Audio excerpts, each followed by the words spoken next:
తెలంగాణ రాష్ట్ర ప్రభుత్వం ప్రతిష్టాత్మకంగా చేపట్టినటువంటి ప్రజాపాలన దరఖాస్తుల స్వీకరణ కార్యక్రమం భద్రాచలం అధికారులు ఘనంగా ప్రారంభించారు. దీనిలో భాగంగా భద్రాచలం తహసీల్దార్ కార్యాలయం, గ్రామ పంచాయతీ కార్యాలయం, ప్రభుత్వ బాలికల పాఠశాలల దరఖాస్తుల స్వీకరణ కౌంటర్లు ఏర్పాటు చేసి ప్రజల వద్ద నుండి దరఖాస్తులను స్వీకరిస్తున్నారు.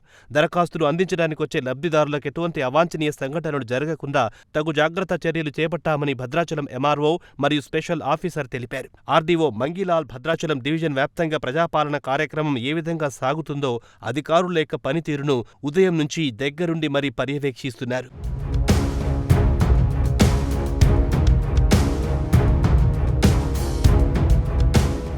నమస్కారం అండి.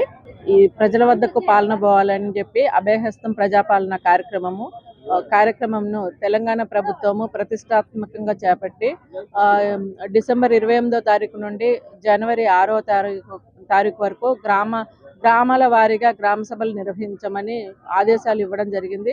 దీని మీద జిల్లా స్థాయిలో కూడా మా జిల్లా కలెక్టర్ గారు సమావేశం ఏర్పాటు చేసి మాకు ఆదేశాలు ఇచ్చారు. సక్రమంగా దరఖాస్తులు ప్రతి కుటుంబం నుండి వాళ్ళకి ఏం అవసరమో అవి రాయించి దరఖాస్తులు మీరు తీసుకోండి, ఎటువంటి ఇబ్బందులు కలగకుండా మాకు చూడాలని చెప్పి ఆదేశాలు ఇవ్వడం జరిగింది. మేము కూడా మండల స్థాయిలో అన్ని శాఖల అధికారులతో మేము మీటింగ్ ఏర్పాటు చేసుకొని టీములు ఏర్పాటు చేసుకున్నాము. ఈ అభయహస్తము ప్రజాపాలన కార్యక్రమం ముందుకు కొనసాగించడం కోసము. దానిలో భాగంగా మరి మేము మన భద్రాచలం మండలంలో భద్రాచలం గ్రామ పంచాయతీ ఒకటే ఉంది. మొత్తం 19 వార్డులు కలిగి ఉన్నాయి. 13,500 కుటుంబాలు ఉంటాయండి.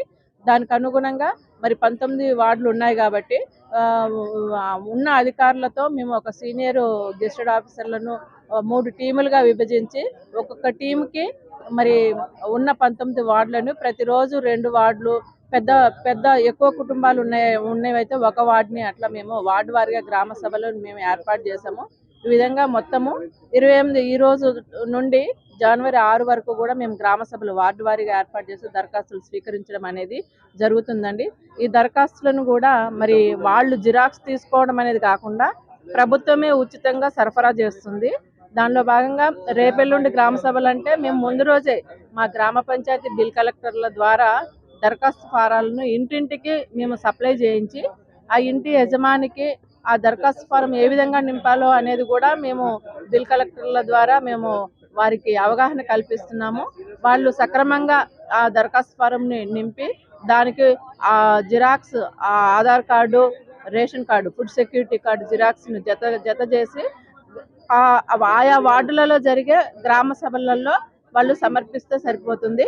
అయితే ఇక్కడ వ్యక్తిగతంగా దరఖాస్తు పెట్టనవసరం లేదు. కుటుంబానికి ఒక దరఖాస్తు, ఆ కుటుంబంలో వ్యక్తులకు ఏది అవసరమో, ఆ కుటుంబానికి ఏం అవసరమో వాళ్ళు ఆ కుటుంబం తరఫున దరఖాస్తు పెడతారు కాబట్టి అందరి వివరాలు అందులోనే రాయాలి.